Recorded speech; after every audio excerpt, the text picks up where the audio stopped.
Chapter 61. Maddie woke, groggy and heavily drugged. Her head ached and her mouth was dry. She glanced around the room but couldn't see anything clearly. Her vision was blurry and she felt sick to her stomach. A hand touched hers and she could barely make out Nate sitting next to her bed. She tried to talk, but her throat hurt terribly. She tried to clear her throat, which made it even worse. She raised her hand to her neck and rubbed it gently. Tears rolled from the corner of her eyes. "Shh," Nate whispered. "There is a tube down your throat to help you breathe. It'll only hurt for a day or so. I'm here, sweetheart. I'm not leaving. Don't try to talk, just rest." He didn't want to bring attention to what she had just been through. He wanted her to sleep.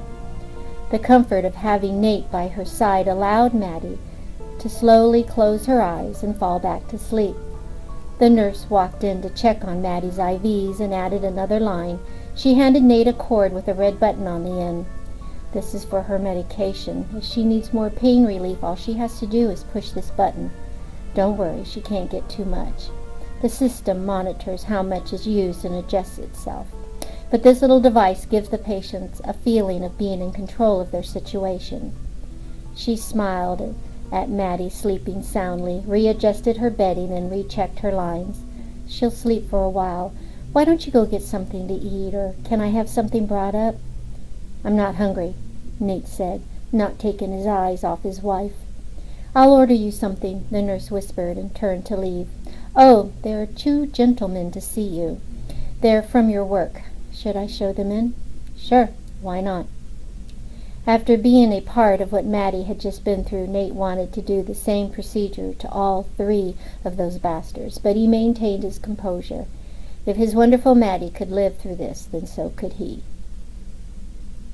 Nate heard a soft knock on the door. He didn't respond. Alan Greckhart slowly opened the door and peered in. He walked cautiously toward Nate, with Jeff Lewis following humbly behind. "How's she doing, Nate?" Greckhart asked, placing his hand on Nate's shoulder. Nate immediately and harshly shrugged off the gesture of comfort and spoke gruffly, but in a whisper, to his superior. "How the hell do you think she feels?" He never took his eyes away from Maddie and continued to gently hold her hand. Jeff Lewis began to cry ever so softly. He walked slowly to the other side of Maddie's bed and wiped the tears from his eyes, but they continued to flow. His heart ached for the young woman he had loved and considered his daughter. Although they were not related, he loved her dearly. Their families had shared holidays and special occasions ever since the first time she walked into his office over 25 years ago. She had always been so perky and happy. Although her life had been full of pain with the death of her first husband, Maddie always showed a happy side and tried to enjoy life to the fullest. Lewis took Maddie's other hand and bent over and kissed it ever so gently. He and his wife had never had any children of their own and had always cherished Maddie and her little boys. "Maddie," he said, "my God, please forgive this old foolish man. You are my daughter, and I promise that from this moment on no one will ever hurt you again, even if I have to take the blame and punishment myself." He continued to cry, bending over her. Greckhart pulled up a chair behind Jeff and gently pushed on his shoulder for him to sit down. Although his heart was also breaking, Greckhart knew he had to be strong for Maddie. Her life depended on it. "Nate, we need to move her to a safe house. I remember Maddie talking about a place where you 2 often go to get away. Any chance that it would be safe?" Nate nodded yes, but continued to watch over his wife. "Great. I'll need the information so we can contact the owners and make arrangements." "I'll get it for you," Nate responded with tears in his eyes. The phone by Maddie's bed rang, and Nate reached for it. He didn't want her being disturbed. "Hello," he whispered. He held the receiver toward Greckhart. "It's for you." Alan Greckhart looked puzzled and spoke softly in the receiver. "Greckhart." He listened to the caller, and a worried look crossed his face. For the first time, Nate was now looking at something other than his wife. "Well, tell him he can't have it," Greckhart said sternly into the phone. He rubbed his forehead and then the back of his neck. Damn, this just keeps getting better and better. Tell him he has to wait a week or two. A pause. I'll have his father call him. He hung up the phone and looked directly at Nate. I'm too damn old for this shit. Call your eldest son. Now. Chapter 62. Carrie followed Thomas to his car. She was at her wit's end and was trying hard to think fast, but her mind was a complete blank. Hey, how about if I drive? She yelled at him, but then felt stupid saying it. Go away, Carrie, Thomas hollered back. Look, asshole! She ran faster to get in front of him and put both her hands on his chest. Yell at me if you want, but all of this is speculation right now. We know nothing for sure. You got it? Nothing. Leave me alone, Carrie. I'm warning you. He jerked away from her and walked around her. Warning me? What are you going to do? Run me over with your car? You take off like this, and you hurt someone in that car, and you'll never forgive yourself. You'll ruin your career, too. He ignored her. Shit, she yelled and ran after him again. She heard his cell phone ring and stopped behind him. See, that's probably your mom right now. You're going to feel like a real dumbass once you've talked to her.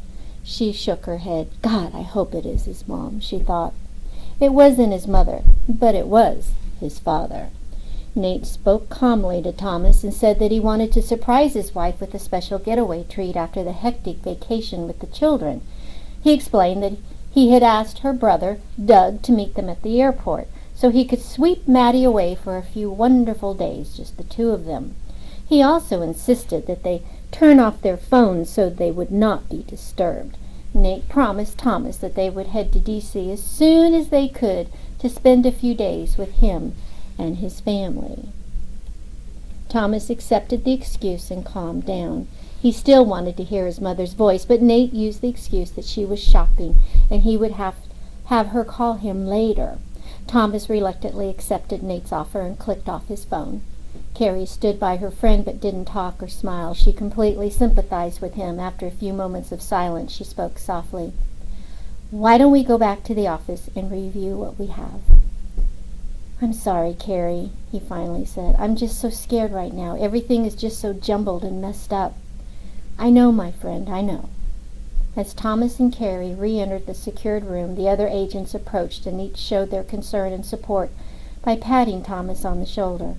With tears in his eyes, Thomas cleared his throat. Okay, let's stop this foolishness and get busy. What do we have, guys, and who wants to go first? He asked, working hard to be as professional as possible under the circumstances. The agents pulled out all their papers and began putting a story together. Their conclusions all matched their fears. Although no one spoke her name, each agent silently determined that the person they were seeking was indeed Thomas's own mother. Chapter 63. The days seemed to fly by as the agents continued working their conclusions into a formal report. Each murder was analyzed and described in full detail, with pictures and backup material. Carrie's speed seemed to be a little faster than the others, so she volunteered to do the majority of the inputting into the computer. It had been over a week since Thomas had spoken with his father, and he was getting anxious to speak directly to his mother. It seemed she was continuously on his mind and interrupting his train of thought. Lately it seemed that the weekends never came fast enough, and Thomas was ready for a few days off. His nerves were shot, and his mind was a wreck. As he pulled into his driveway, he was greeted by Marlena. His stomach immediately tied into a knot, and his hands began to shake. He had barely pulled his keys out of the ignition when he jumped from his car. "What's wrong?" he asked. "Nothing. Why are you so jittery? Can't I meet my husband when he drives up?" She looked cautiously at him. He smiled and kissed her on the cheek. "I'm so sorry. Long day." She smiled and rolled her eyes. "I spoke to your mom today, and she wants you to call her. She's home now. I knew you were worried, so I wanted to tell you as soon as I could." She kissed her husband on his cheek and held his hand.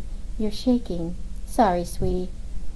I'll be better once I've talked to my mom." He hugged his wife. "I love you." "I love you too, honey." They walked, holding hands, into their home. Thomas found the nearest phone and dialed his parents' number.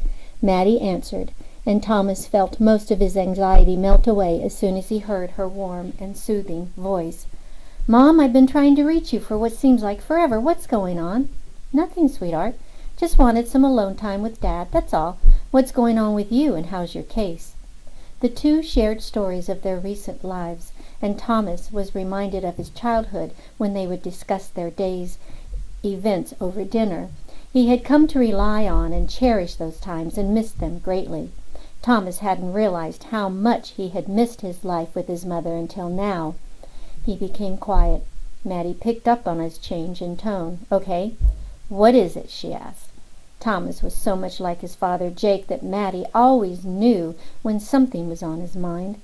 She remembered when she found him sitting solemnly on the sidewalk in front of the daycare center, so upset at the ripe old age of 6 because his girlfriend had dumped him. Mom, I need to talk seriously with you. Oh, Mom. He became quiet. He knew he had to discuss the agent's conclusion with her, but just couldn't get the words out. Maddie knew how to speak to her son to get him to open up. Honey, just say what's on your mind. Mom, when I was little, we used to travel a lot. I remember going to many different grammar schools, and it wasn't until I was in high school that we really stayed home. I always thought it strange that once I was old enough to realize things. He grew quiet again and took a deep breath. What are you trying to say, honey? Maddie knew where Thomas was going with the conversation, but needed him to be the one to bring it up. She couldn't sound too eager to give out information. Thomas sat quietly for a few more seconds, and Marlena squeezed his shoulders lovingly to show her support. She softly whispered in his ear, You can do it, honey. Be strong. He tapped Marlena's hand with his and nodded his head in agreement. Mom, what did you actually do for your company? His hands shook. His stomach was churning, and he felt as though he was going to be sick at any moment. I was a temporary worker, honey. Why do you ask? But what did you actually do for them? Some of your assignments lasted for months. Others were very short. We traveled all over the United States. Regular temporary agencies don't send secretaries all over the place like that. Oh, I see. So I'll ask again. What did you actually do, Mother? And what do you think I did? It seems you're trying to take this conversation someplace. Okay, I'll just tell you straight out. In our investigations, we have determined that a temporary agency was involved in the senator's murder. Have you identified that agency? She asked. Yes, it's Executive Incorporated. As Thomas spoke the words, he felt dizzy and faint. He began to sweat, and his forehead beaded up with little drops. He leaned back in his chair and took another deep breath. Marlena wiped her husband's forehead with a tissue, then leaned over and kissed him gently. He looked her in the eyes and wanted to yell and cry. His heart was breaking, and he wasn't sure if he was going to be able to continue. Maddie answered, Now that's interesting, sweetheart. So what did you and the others make of that? She knew where the conversation was going, but continued to play dumb. Thomas was starting to get angry at his mother's evasive attitude, and the FBI agent within him began to emerge. Damn it, Mother! This is not a joke. It all adds up. Are you going to tell me, or do I have to spell it out for you? Maddie was taken aback a little by the sternness in her son's voice. She had never met this side of his personality before, and was a little surprised. She decided to be cautious and just keep silent. Okay, Thomas said, I'm going to ask you straight out. Did you or did you not have anything to do with the recent murder of the senator from Ohio? Maddie sat quietly for a moment and looked at her husband, who had been listening to the conversation on the other line. Dr. Greckhart wrote a few words on a piece of paper and handed it to her. She read his note and nodded in agreement. Hello? Are we still connected? Thomas asked harshly. Yes, Maddie answered. Yes to what, Mother? The connection or the murder? Or should I say murders? Yes, Maddie repeated and closed her eyes. She was about to start to cry, but held back the tears. Alarmed, Thomas suddenly realized what his mother had just said. Did she actually confess to a United States FBI agent that she had killed the senator? His mind raced with strange thoughts, and even those were being replaced with fear and apprehension. He sat quietly, motionless, for a few minutes. His mother did the same. The phone line between them remained silent. Marlena, realizing that something was terribly wrong, sat down in the chair across from Thomas. Tears formed in her eyes, and she held back her urge to cry. Thomas yelled at his mother for the first time in his life. "My God, Mother! What the hell am I supposed to do now? How could you put me in this position? Damn it, Mom! Damn!" He loved her dearly, but at that precious moment he also hated her for what she was putting him through. "Honey, listen to me." "Toby." "Don't call me Toby. I'm not a little boy anymore. I'm a goddamn FBI agent, for freaking Christ's sakes, who just heard his mother confess to murder." "Watch your language, young man. I am still your mother." Tears fell down Maddie's cheeks. This was hurting her deeply. "How could you do this to me, Mom, and why?" Thomas began to cry, and Marlena wanted desperately to comfort her husband. She knelt beside him and placed her hands on his knee. Thomas was shaking, and she worried about her husband's mental well-being. "May I explain, please, before you go off the deep end?" Maddie asked sternly. "Please, I wish you would." Thomas threw back. His emotions were churning between love, hate, fear, and disgust. It tore him deeply to feel this way about the only person that he ever counted on for security and safety throughout his life. Loving memories of his early childhood raced through his mind. The carpet picnics, the hugs, the kisses, the warmth, all destroyed in only a few minutes of spoken words. "Sweetheart, when your father died, I didn't know what to do or where to go," Maddie began. "So you killed people?" Thomas yelled. Marlena rubbed his leg, trying to calm him. "Shh," she whispered. "Shh." "Please, may I talk?" Maddie asked, then paused to see if Thomas was going to listen or yell some more. When there was no response, she continued. "Okay, then. When your father died, I thought I would die too. I didn't know if you remember how it affected me, both mentally and physically. You were very little then, so very little." "I remember, Mom. I remember that they took you away on a stretcher. You collapsed at the gravesite, right in front of the car I was sitting in. I watched you fall to the ground, and I cried.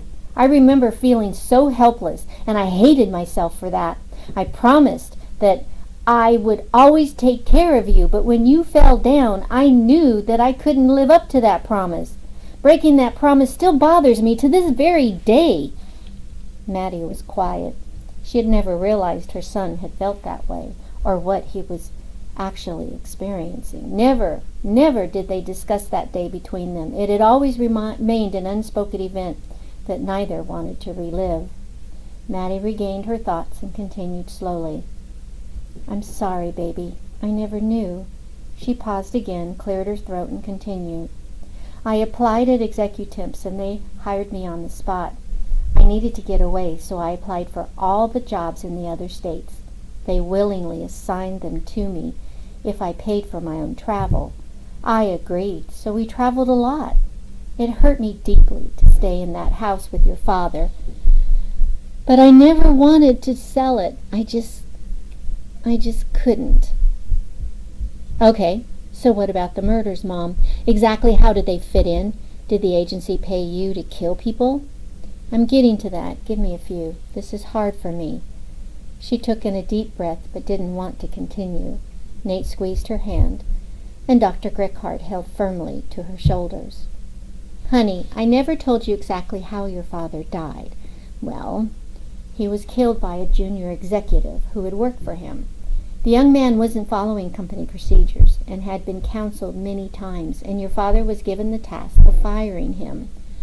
The man went crazy and came back the next day and shot your father in the head. He died instantly, sweetheart. I never had a chance to say goodbye or anything." Thomas sat quietly, listening to his mother's story, not wanting to believe a word of it. Tears were streaming down his face, and it took all his strength to hold back the sobs that were pressing to get out. Maddie went on. I guess I broke inside, honey. I don't know, but when I started working with real executives, all I could think about was your father and how he was killed.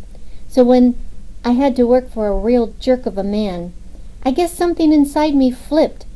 It felt so good to kill some of those bastards, just knowing they were no good, and the world would be a better place without them. Thomas was shocked. So what you're saying is that you acted alone in all of this? Is that what you want me to believe? That your company had no idea that you were murdering people? That's correct, sweetheart. They had no idea. You want me to believe that you're a serial killer? That you slept with the senator and then killed him? Why, Mom? Why? Does Dad know? Nothing made any sense to Thomas at that point. Something wasn't adding up, and his concern for his mother was growing by the minute.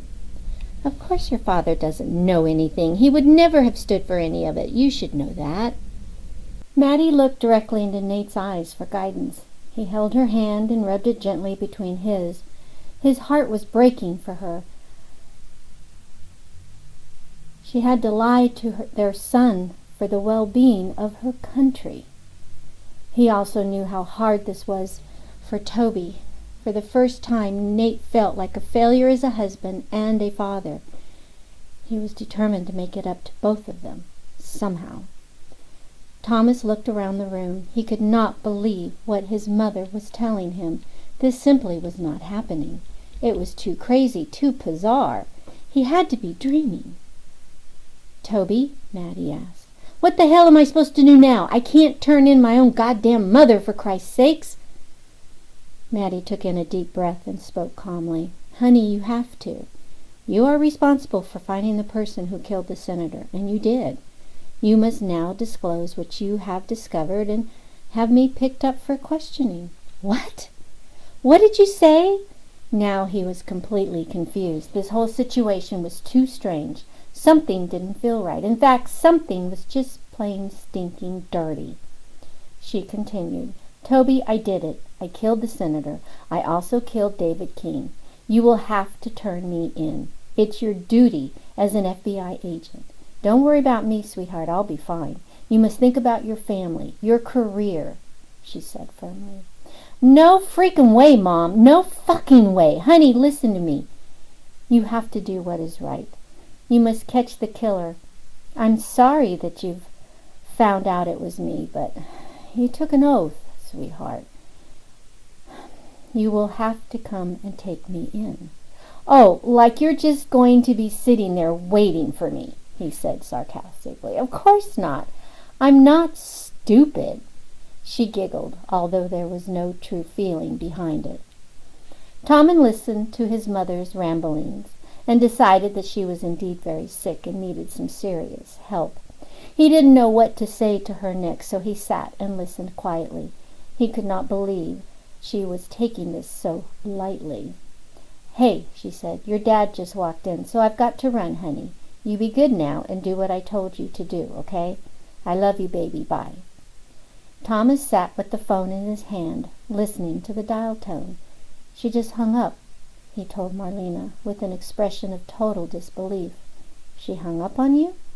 Not exactly. She said she had to go and was fucking laughing about it. This just doesn't add up, Thomas said, shaking his head. Maddie broke down and cried in Nate's arms. Dr. Greckhart stood behind and said, You did what you had to do, Maddie. She cringed as he spoke. I know, she cried, but I don't have to like it.